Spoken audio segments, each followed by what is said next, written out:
If you got a little time, please hear me out on this particular video because it's going to be slightly longer possibly than what I normally make.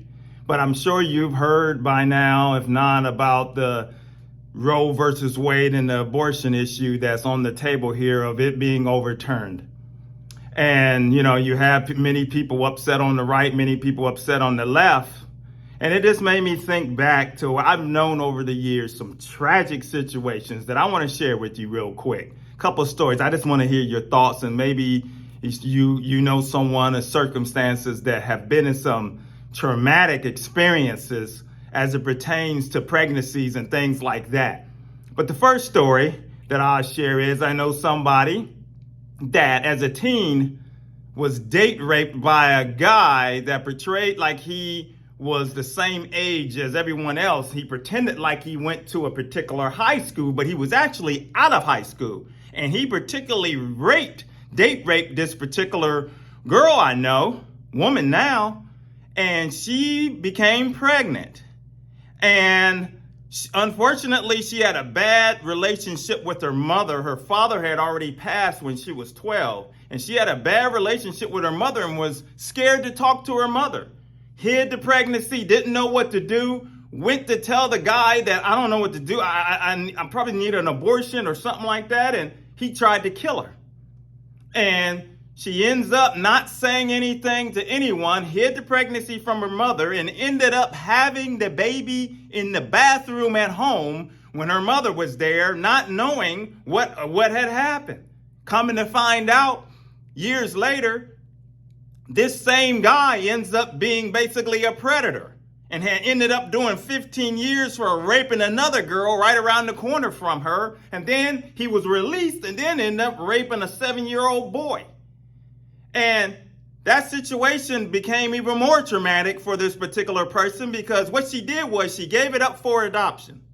And somehow there was a mishap within the hospital to where when she was, I guess, as you giving up a child for an adoption, you're not supposed to see the child or so. They take it away. Somehow there was a mishap. She ends up, they hand her the baby. She has the baby. Now she's like, oh no, bonding with the baby, but then they have to take the baby away. Long story short, many years down the road, 20 plus years down the road, this girl somehow found her. Her daughter ended up finding her. And because there was another mishap, somehow the court documents wasn't supposed to have the parent's name or something like that. But one of the documents had the mother's name and ended up finding out where she was, located her. Traumatic experience all over again for this particular person. And what was even more worse, listen to this. What was even more traumatic, the girl, she was adopted from a former family as a baby, and they took her in, and she loved her stepfather or her father, that foster father that raised her. And he ends up passing away when she was 15 years old. Within 30 days, I heard it myself. Within 30 days, she said that her mother moved a boyfriend into the house. And within those 30 days, the boyfriend began raping her from 15 to 18 years old. And several times she thought she was pregnant. And finally, the mother, her foster mother, when she told her, she said, okay, we're going to go to the police station. They on their way to the police station. And then she threatens her and tell her, you better change the story. This daughter goes on to the military and try to get away and have extreme. She was telling me how she was having these traumatic nightmares and all kind of craziness. She ends up getting a medical discharge from the military because she's just in shambles. And it was a messed up thing. And then there's another story where somebody I know, and these people I know personally, I know them well. She got remarried, and her new husband ended up raping her 10-year-old daughter and got her pregnant. And that girl ended up having a baby at 11 years old.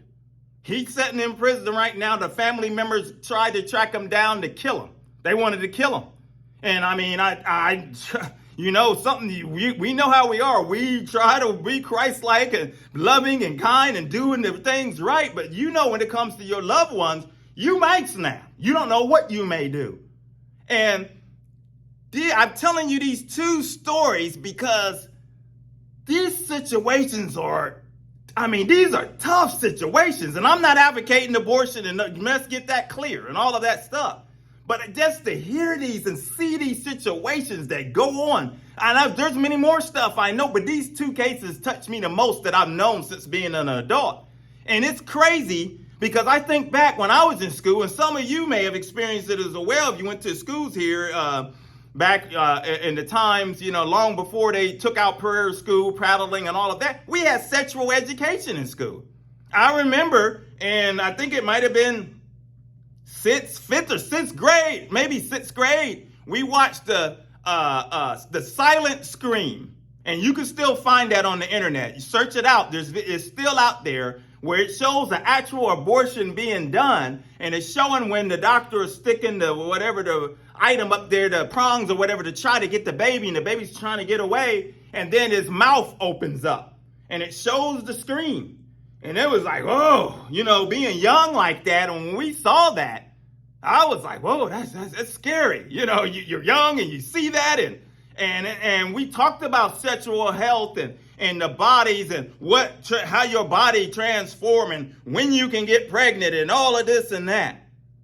And you see, this is the problem. I'm going to bring it all together for you because this thing is crazy. It's radical.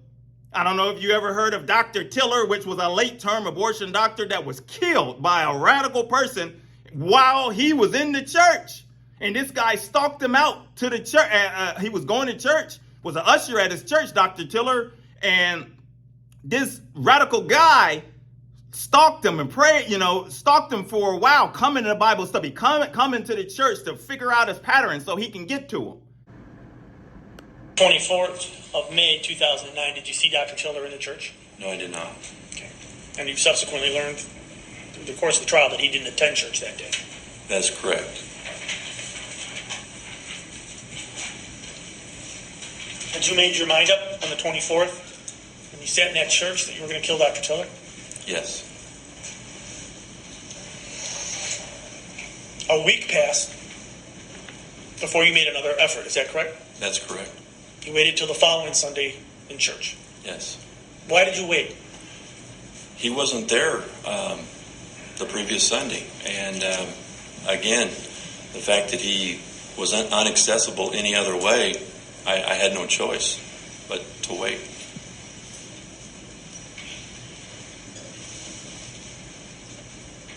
Why did you kill him?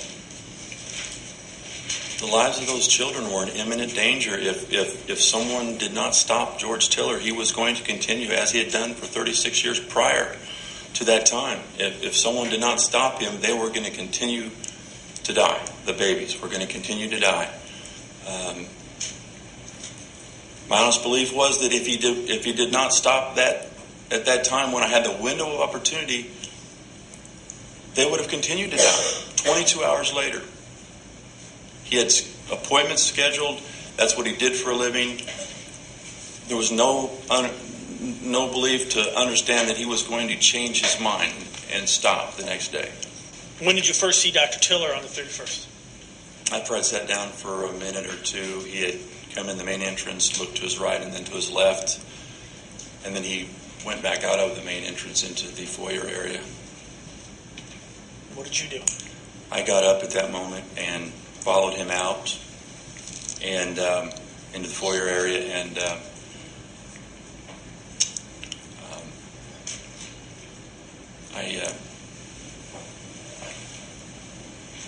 I did what I thought was needed to be done to protect the children. I shot him.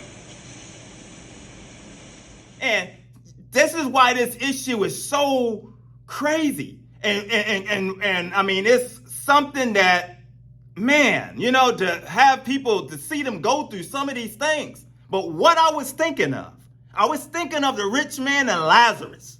That's what I was thinking of as it pertains to all of this abortion stuff. Because, okay, kids come here.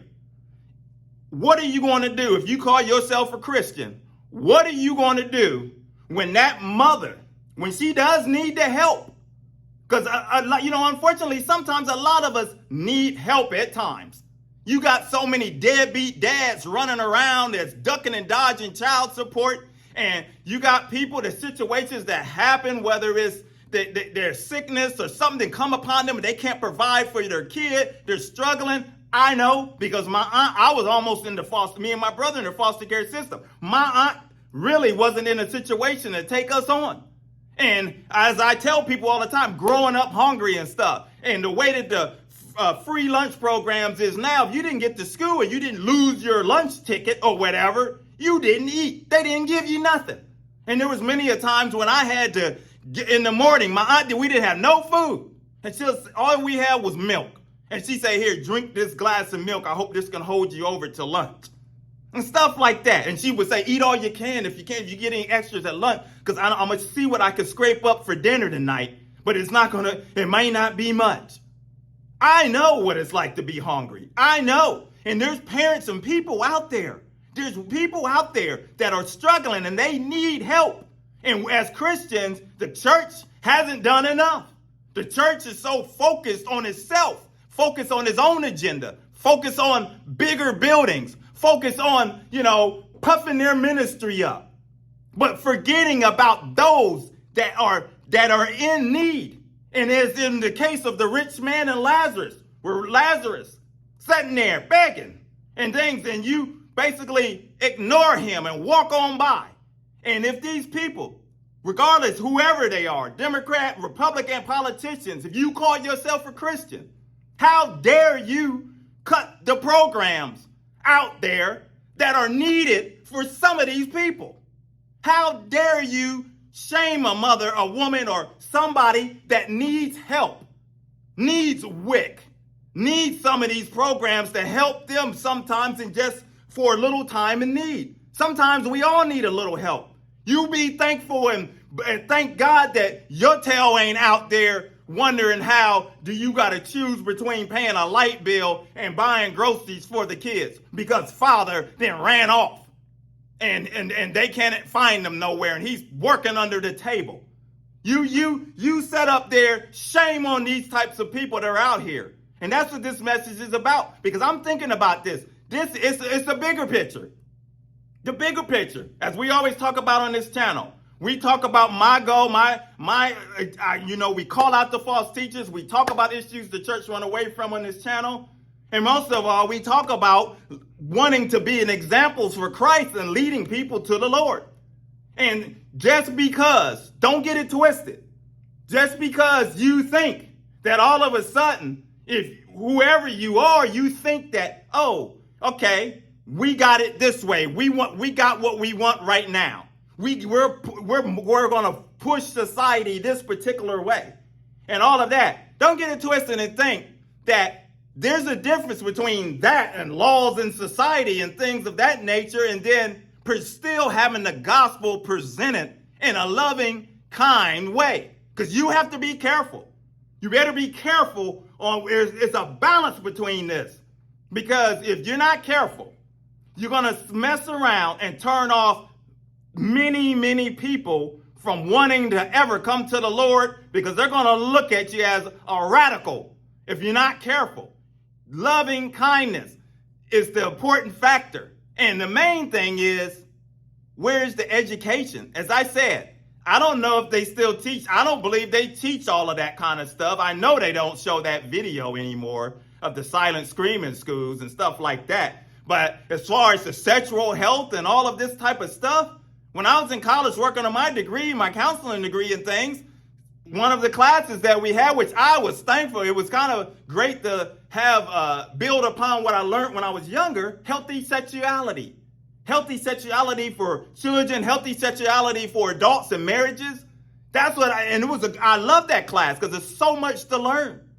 And that's the thing. These kids need to be taught from a young age. I ain't gonna say too young, but as they start moving into their approaching the teen years, they need to be aware of this stuff so that way they can be able to make the right decisions, be able to abstain. You don't hear them talking about, the best way to avoid this stuff is the abstinence. You don't hear much about that. And then if it don't happen, sometimes you may have a kid or or someone that out there that's a little wild, or you're just dating and somebody ends up possibly, you're worried that they can get pregnant for some of these people and stuff like that. Or maybe you've already got a few kids and you don't really want any more, but you're not sure. So you want to go on birth control in order to, and hold that off, because you don't want to have a surgery, or you or the husband or wife don't want to do a surgery or so at that point.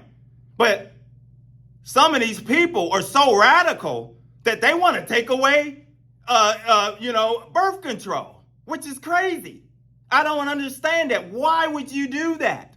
If for some of these people that they want to, if a husband and wife decide they want to put off having kids, it's not, the Bible doesn't say, it says be fruitful and multiply, but it's not a command that you have to go out and have kids because you're married. So if you choose not to have kids for a period of time and want to use birth control, that should be your right. Now, I stand on that part. But as far as, once again, let me make it clear, I'm not advocating any abortion stuff here. I just want to make a point that we've got the whole system twisted in America. There's so many things twisted. I get so angry when it comes to crime and certain things. Why is it that we can come up, and this has gone off the subject, but let me put it out there before I close this video out. Why is it that we can come up with billions and millions and billions of dollars for other places all around the world, when you have setting in police headquarters and places around the United States? Let's focus on that. All around the United States, headquarters all around. DNA that's sitting on a shelf that it can't be tested because funding of some sort. Why is that? Where's the priorities of stuff? There should be no reason why some serial rapist, serial murder, serial whatever is going around committing crimes for decades in some cases, and they still haven't been caught because a DNA is sitting on the shelf because we want to fund some of the most silliest stuff. And don't get me started with these politicians where they can set up and raise millions of dollars for a losing cause, or just millions of dollars to just get up and lie on TV and lie to the people deliberately. And this happens year after year after year. I got a solution for it. This is, my last little tangent. But I got a solution when it comes to little politic crap here in America. How about one party, you get to do 8 years. The next party, you do 8 years. And then, so basically the candidates will battle it out between within the party of who's going to represent and be the presidency for them 8 years. And then that's that, and then it moves over to the Democratic Party. You just rotate it, because something needs to be done, because the way things are done right now in America, and especially around the world, it's boiling over to a point where it's going to get more crazy as we go on. And it's shameful, because Christ is getting lost. His message and all of it is getting lost within all of this. His message the gospel is not being highlighted. The Christians are not doing what they're supposed to do. They're being poor examples, whether it's in the ones that claim to be in the higher places, the politicians, the ones that claim and want to wear crosses on their neck and always talking about the Bible and talking about this and that and and then the ones that's here within your own families and communities and stuff, poor examples, because all we worried about is ourselves. Well, on this channel, we're not worrying about ourselves. We're worried about touching people, reaching people, getting the message out there, exposing anybody that's out there teaching false doctrine and leading people astray. We call it out on this channel. Evangelism for God is my name. It's the name of the channel. My name is Maurice Braxton. If you're new, consider subscribing, coming along for the journey. Hit like, because we're going to continue to give God the glory and take Satan head on and punch him right in between them chops. Until the next video, my friends, take care. God bless.